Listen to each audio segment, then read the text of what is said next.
बिस्मिल्लाहिर्रहमानिर्रहीम। अस्सलाम वालेकुम नाज़रीन, आप यूट्यूब चैनल देख रहे हैं। मैं इमरान खान। गुज़िश्ता रात साबिक़ वज़ीर-ए-आज़म इमरान खान साहब ने एक हंगामी प्रेस कॉन्फ्रेंस की। पहले मैं आपको लफ्ज़ ब लफ्ज़ बता देता हूँ कि इमरान खान साहब ने क्या कहा और ये मामला क्या था। हंगामी तौर पे उन्हें ये मामला इसलिए उठाना पड़ा कि वो कल तक का इंतज़ार नहीं करना चाह रहे थे। वैसे किसी भी इंसान को जिसके दिल में थोड़ी सी भी तकलीफ़ है इंसानियत के लिए, वो ऐसी चीज़ सामने आने के बाद इंतज़ार वाकई नहीं कर सकता, कोई भी हो। तो इमरान खान साहब जो हैं वो उन्होंने फ़ौरी तौर पे हंगामी प्रेस कॉन्फ्रेंस बुलाई और सारी तफसीलात जो हैं वो कौम के सामने रखी हैं, इदारों के सामने भी रखी हैं। लाहौर में पाकिस्तान तहरीक इंसाफ के रहनुमा उस्मान डार और जावेद अली नामी शख्स के हमरा प्रेस कॉन्फ्रेंस की इमरान खान साहब ने। दाएं जानिब उनके उस्मान डार मौजूद थे और बाएं जानिब टेलीविज़न स्क्रीन्स के ऊपर जावेद अली नाम का एक शख्स मौजूद था। जावेद अली वैसे एक चौकीदार है एजुकेशन डिपार्टमेंट के अंदर और एक छोटा सा मुलाजिम है सरकारी, और इसको ये नौकरी जो है वो उस्मान डार साहब की कोशिश से इसको मिली थी। अब ज़रा आप ये देख लें कि इमरान खान साहब ने कहा क्या। आज मैं एक हंगामी मीडिया टॉक कर रहा हूँ क्योंकि ये एक ऐसी खौफनाक, दर्दनाक और तकलीफ दे चीज़ है और कर के लिए मैं इंतज़ार नहीं कर सकता था। उन्होंने कहा कि यहाँ ताकतवर को कानून और आइन की कोई फ़िक्र नहीं है। आइन का आर्टिकल 14 वाज़े तौर पे कहता है कि हर इंसान की इज़्ज़त की हिफाजत की जाएगी, लेकिन जावेद अली के साथ जो हुआ वो सुनना चाहिए। जावेद अली के बारे में इमरान खान ने कहा कि उन्हें उस्मान डार ने ग्रेड 4 में चौकीदार की नौकरी दिलाई और इनको पुलिस ने उठाया, इसके बाद नामालूम अफराद ने उठाया। इमरान खान साहब ने कहा कि जावेद अली साहब का स्टेटमेंट ज़रा आप सुन लें, इन्हीं की ज़ुबानी सुने कि हुआ क्या था।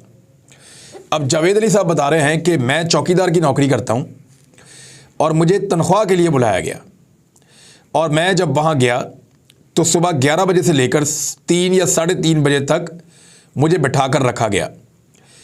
फिर उसके बाद 4 बजे के लगभग कोई 7 से 8 पुलिस वाले आए। पहले उन्होंने मुझे हथकड़ी लगाई और फिर आंखों पर कपड़ा बांध के प्राइवेट गाड़ी में बिठाकर नामालूम मकाम पर ले जाया गया। अब जावेद अली साहब ये बता रहे हैं कि मुझे तशद्दुद का निशाना बनाया गया, ले जाके वह फर्श पे लटा दिया गया और मुझे मारना शुरू कर दिया। और फिर उन्होंने ये भी बताया कि मुझे उल्टा लटकाया गया। फिर उन्होंने ये भी बताया कि मेरे जिस्म के नाजुक हिस्सों के साथ ईंट बांध दी गई, वज़न बांध दिया गया। यानी इस आदमी के ऊपर लगातार टॉर्चर किया गया, बहुत ही बदतरीन किस्म का, और उसको बरहना किया गया, उसके कपड़े उतारे गए। फिर उसको कपड़े उतार कर बैठा दिया गया और उसको कहा गया कि एक तेरे से हमें बयान हल्फी चाहिए, यानी तू दफ़ा 164 के तहत एक बयान दे दो, 164 का, और वो बयान दे दो उस्मान डार के ख़िलाफ़ कि तुम रिश्वत इकट्ठी करके या पैसे इकट्ठे करके उस्मान डार को दिया करते थे। तो उसने कहा जी मैंने तो कभी ऐसी हरकत की नहीं और ऐसी चीज़ का मेरे साथ कोई ताल्लुक़ नहीं है। तो फिर उसको धमकाया गया, उसकी बीवी और बच्चों का नाम लेकर, और बिलाखिर उसकी बीवी और बच्चों को लाया गया और लाकर साथ वाले कमरे में रखा गया और दोबारा उसके ऊपर टॉर्चर किया गया। और फिर जो धमकी दी, उस शख्स ने ये कहा कि बराना करके उसकी वीडियो बनाई जाएगी उसकी वाइफ की और फेसबुक पर जारी करके जो है वो बदनाम किया जाएगा। तो जब मेरी फैमिली उसने कहा सामने आई तो मैंने उनसे कहा कि बताओ करना क्या है। टूट गया। उसने कहा बताओ मैं क्या करूं, आप हमें छोड़ दोगे? तो फिर उन्होंने कहा कि 164 के तहत बयान दो और कहो कि पैसे लेकर उस्मान डार को दिए हैं। साबिक़ वज़ीर-ए-आज़म ने कहा कि जावेद अली की बातों की तस्दीक हर तरह से कर सकते हैं और ये मेरे सामने कुरान पाक पर हाथ रखने के लिए तैयार थे। इनसे 164 का बयान उस्मान डार को करप्शन के केसेस में फंसाने के लिए दिलवाया गया है। इमरान खान ने कहा कि मेरी चीफ जस्टिस ऑफ पाकिस्तान से गुजारिश है कि जावेद अली के मामले पर आज खुद नोटिस लें और पता चलाएं कि ये कौन लोग हैं। अदलिया की सबसे बड़ी जिम्मेदारी हमारे बुनियादी हुकूक की हिफाजत करना है।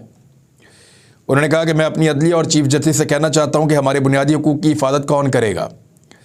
जिस जज ने शहबाज गिल को तशद्दुद के बाद वापस जेल भेजा तो गुस्से में कहा था कि हम कानूनी कार्रवाई करेंगे, जिस पर तौहीन अदालत का नोटिस हुआ, लेकिन किसी ने ज़ेर हिरासत तशद्दुद पर आज तक कुछ नहीं किया। इमरान खान ने कहा कि जब मुझे गोलियां लगीं तो उस वक्त चीफ जस्टिस से मुखातिब हुआ कि जिन्होंने मुझे कत्ल करने की कोशिश की वो सारे इक़्तिदार में बैठे हुए हैं। उन्होंने अपनी बात जारी रखते हुए कहा कि जब से जनरल बाजवा यहाँ पर डर्टी हैरी को लेकर आए हैं तब से ये तशद्दुद शुरू हुआ है। शहबाज गिल, आज़म सवाती और मुझे गोलियां लगी हैं। लोगों को बंद कमरे में कपड़े उतारे गए और जलील किया गया।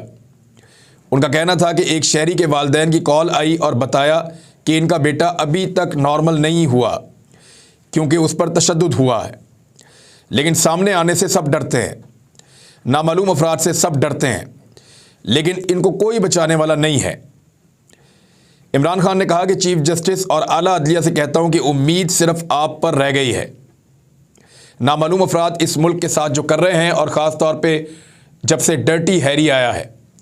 साबिक वज़ीर आज़म ने चीफ जस्टिस से कहा कि कहीं तो लाइन ड्रॉ करें, इनको खौफ तो हो कि इनके लिए और अवाम के साथ कोई खड़ा है, कोई एक्शन लें ताकि अवाम को हौसला हो कि हमारी अदलिया हमें बचाएगी।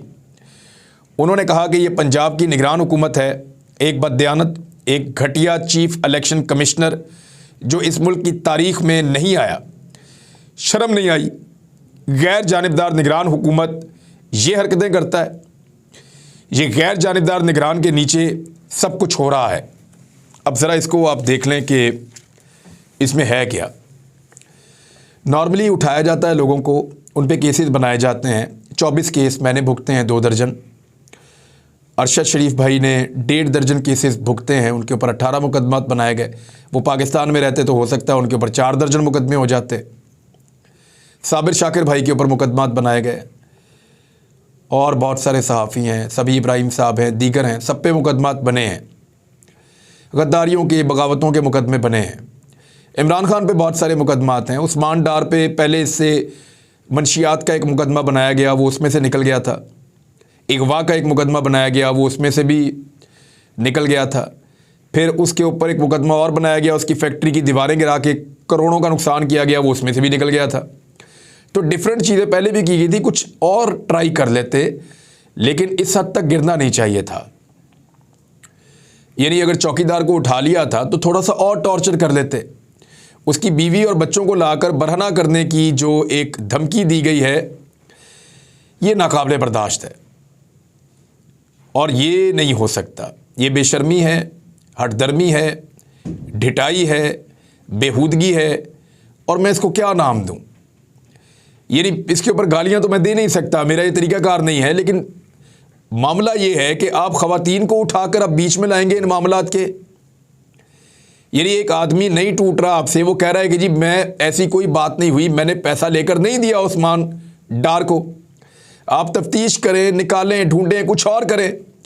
अब आप उससे एक बयान दिलवाने के लिए उसको ये कह रहे हैं कि तेरी वाइफ को हम उसको बरहना करेंगे और उसकी एक वीडियो बनाएंगे, और वीडियो बनाकर फिर उसको हम फेसबुक पे डाल देंगे और सारी दुनिया देखेगी। और फिर सारे ताकतवर लोगों ने मिलकर एक निहत्ते चौकीदार को उसकी बीवी को बरहना करने की धमकी देते हुए फतह कर लिया। बहुत मुबारक हो आपको ये फतह कि आपने एक चौकीदार को फतह कर लिया, सिर्फ ये उसको धमकी लगा कर कि हम तेरी बीवी के साथ भी वो करेंगे जो तेरे साथ हमने किया है, और वीडियो बनाकर वायरल भी करेंगे। बेशर्मी की हद होती है। चीफ जस्टिस ऑफ पाकिस्तान को इसका नोटिस लेना चाहिए। ये नंगापन बढ़ता चला जा रहा है। ये नंगापन बढ़ते बढ़ते बहुत दूर तक चला जाएगा। आज जो लोग नंगे हो रहे हैं शायद वो कमज़ोर हैं, लेकिन ये हिम्मत बढ़ेगी और फिर लोग नंगा करना शुरू करेंगे, और फिर ये एक रवायत बनती चली जाएगी। लोग नंगे कर करके बदले लेंगे, और ये चीज़ें आपको इस मुल्क में होती हुई दिखाई देंगी। इस सिलसिले को कहीं पे बंद कीजिए, इसको रोकिए और इसके ऊपर सख्त फैसला दीजिए। किसी को कोई इख्तियार नहीं है कि किसी की नंगी वीडियो बनाए या उसको धमकाए कि तेरी फैमिली के साथ ये कर देंगे। ये तो डायरेक्टली इज्जत के ऊपर हमला है। चीफ जस्टिस साहब से गुजारिश है कि एक गरीब आदमी जिसके पास कोई सोर्सेज नहीं है, एक गरीब आदमी जिसकी छोटी सी तनख्वाह है, एक गरीब आदमी जिसकी आवाज़ भी नहीं सुनी जाती, उसकी आवाज़ सिर्फ आप हैं, उसकी हिम्मत सिर्फ आप हैं, और उसकी उम्मीद सिर्फ आप हैं। अल्लाह रब्बुल इज़्ज़त के बाद अल्लाह ताला ने आपको मुनसफ़ का मुकाम दिया है। आज एक गरीब चौकीदार को नंगा करके ये कहा गया कि तेरी बीवी के साथ भी ऐसा ही करेंगे, और वो खुद ये बात बता रहा है। नाकाबिले बर्दाश्त हरकत हुई उसके साथ, और उसके बावजूद वो आकर बैठकर बता रहा है कि ये जुल्म मेरे साथ हो गया है, और वो इसलिए नहीं बता रहा, उसको पता है इस मुल्क में इंसाफ नहीं होना, वो इसलिए बता रहा है कि यार इसको रोको, कहीं तो रोको इसको, ये जुल्म रोके। इस रात के बाद कोई सुबह तो आनी चाहिए ना। लगातार कपड़े उतारते जा रहे हैं, कितना शौक है लोगों को नंगा करने का, और अब तो ये खवातीन तक पहुंच गए हैं, खवातीन तक पहुंच गए हैं। औरत मार्च वाले किधर हैं? इंसानी हकूक़ की तंजीमें किधर हैं? मैंने उन पर काफ़ी तनकीद की है ज़िंदगी में, लेकिन मैं आज उनसे रिक्वेस्ट करता हूं कि इस मामले में आज आपकी इज्जत पे बन पड़ी है, आइए, एक चौकीदार की बीवी है, आवाज़ उठाइए, शोर मचाइए।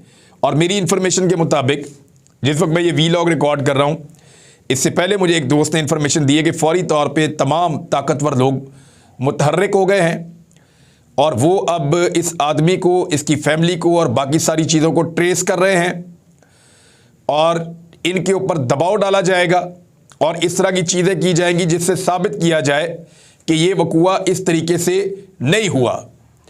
जानबूझकर अब साबित करने की कोशिश की जाएगी। लेकिन उस आदमी ने आकर सारा कुछ बता दिया, और वो कुरान पाक पर हाथ रखने के लिए भी तैयार था। बहुत बदकिस्मती है पाकिस्तान की कि इस मुल्क के अंदर अभी तक, यानी दौरे जहालत का, ये कोई बहुत ही जहालत का दौर हो, कोई बहुत जंगल का कानून हो, तो वहाँ भी ऐसा नहीं होता जैसा यहाँ पे किया जा रहा है। यानी अब औरतों को बीच में ले आए हैं, तो मेरे ख्याल में सरेंडर कर देना चाहिए, हार मान लेनी चाहिए। ख्वाजा आसिफ साहब को ये बात समझनी चाहिए कि उस्मान डार को नुकसान पहुंचा के फ़ायदा तो ख्वाजा आसिफ को देना था। इससे पहले भी ख्वाजा आसिफ साहब जो हैं, पहले तो मुझे यकीन ही नहीं आ रहा था कि ख्वाजा आसिफ साहब का अपना ट्विटर है, जिस लेवल पे वो गिर गए हैं। मुझे मेरे दोस्त ने कंफर्म किया कि ये वज़ीर दिफा का ट्विटर अकाउंट है, जिसके ऊपर वो अजीबोगरीब जो है वो हरकतें कर रहे हैं। एक 8वीं जमात का बच्चा इस तरह की हरकतें नहीं करता जिस तरह का हमारा वज़ीर दिफा जो हरकतें कर रहा है।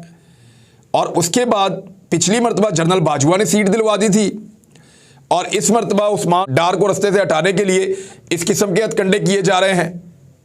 बेशर्मी और ढिठाई की, बेहूदगी की ये एक इंतहा है, इसको रोका जाए। लोग बहुत गुस्से में हैं और लोगों को बहुत सारे शिकवे हैं। ये मामला ख़त्म करने के बजाय कौन आगे बढ़ा रहा है? मेरे ख्याल में पाकिस्तान के आर्मी चीफ भी इसमें रोल प्ले कर सकते हैं, और उनको चेक करना चाहिए कि ये कौन लोग हैं जो इतनी अच्छी शोहरत पैदा कर रहे हैं इदारों के लिए, और पाकिस्तान के इदारे बदनाम हो रहे हैं बदकिस्मती से। बहरहाल देखते हैं कि इसके अंदर अब क्या होता है और किस तरह का इंसाफ दिया जाता है। लेकिन ये जो भी हो रहा है ना, अच्छा नहीं हो रहा, और ये तारीख में लिखा जा रहा है। उस्मान बुज़दार के ख़िलाफ़ नैब ने घेरा तंग कर दिया है, बहुत अच्छा किया। और उसके अंदर ये बताया गया है कि 28 फरवरी तक नैब लाहौर को उस्मान बुज़दार के नाम जायदादों का रिकॉर्ड फराहम करने के अहकाम जारी किए गए हैं, और नैब ने एडिशनल डिप्टी कमिश्नर्स रेवेन्यू को मरासला जारी किया है ताकि ये सारा रिकॉर्ड उनको फराहम किया जाए। उस्मान बुज़दार के ख़ानदान के 10 अफराद के नाम जायदादों का रिकॉर्ड तलब किया गया है। उस्मान बुज़दार के भाई का ज़रूर चेक करें, बल्कि 2-3 भाई हैं उनका चेक करें, उनके पास ज़रूर जायदादें निकलेंगी।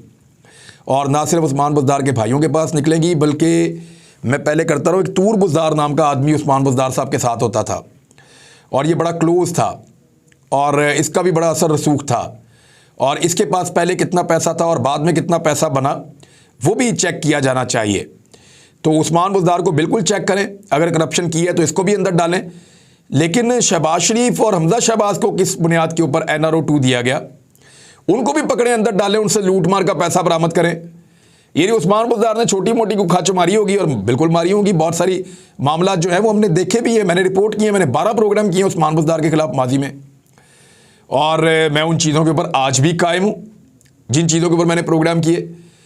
लेकिन ये जो 16 अरब की करप्शन माफ़ की गई है फौरी तौर पे, जिसमें सलमान शहबाज, हमजा शहबाज और शहबाज शरीफ, और रातों रात जो है वो लोग फौत होना शुरू हो गए हार्ट अटैक से, गवाह मुनहरिफ होना शुरू हो गए, और चीज़ें गायब होना शुरू हो गई, और एकदम निकल गए इसमें से। ये NRO 2 का नतीजा था। इसके ऊपर भी जो है वो तवज्जो दी जानी चाहिए। आखिर में मैं आपको एक चीज़ बताता हूँ कि PDM इलेक्शन में जाती क्यों नहीं है। देखिए, उसकी एक मिसाल जो है वो लाहौर हाई कोर्ट के अंदर जो इंतखाबात हुए हैं वहाँ आपको मिल जाती है। बल्कि मैं मुबारकबाद देना चाहता हूँ सबाहत रिजवी साहिबा को। 150 साल की तारीख है, उन्होंने तारीख बदल डाली है। पहली मरतबा secretary Lahore high court bar मुंतखब हो गई हैं एक खातून, सबाहत रिजवी साहिबा। अल्लाह ताला उनको इस ओहदे के साथ इंसाफ करने की और वकला के लिए और इंसाफ के लिए जद्दोजहद करने की तौफीक अता फरमाए। और ये कामयाबी उनको बहुत बहुत मुबारक हो, उनके सपोर्टर्स को बहुत बहुत मुबारक हो, क्योंकि ख़वातीन को मौका कम ही मिलता है, लेकिन उन्होंने मर्दों के बीच में अपने लिए जगह बनाई और ये मुकाम हासिल किया। लेकिन पाकिस्तान तहरीक इंसाफ की हमायत की वजह से ये ग्रुप बहुत बड़ी अक्सरियत के साथ जीता है, बहुत बड़ी अक्सरियत के साथ। ये चीज़ बता रही है कि क्यों पीडीएम की जमातें इलेक्शन में नहीं जाना चाहती। पीटीए की सिर्फ सपोर्ट मिले तो ये हो रहा है इस वक्त, और इमरान खान का रास्ता रोकना चाहते हैं। रास्ता रोकने का एक ही रास्ता है कि रास्ता दिए ही ना जाए, चीज़ों को वहीं पे रोक दिया जाए, और वही इस वक्त किया जा रहा है। अब तक के लिए इतना ही। अपना ख्याल रखिएगा, अपने चैनल का भी। अल्लाह हाफ़िज़।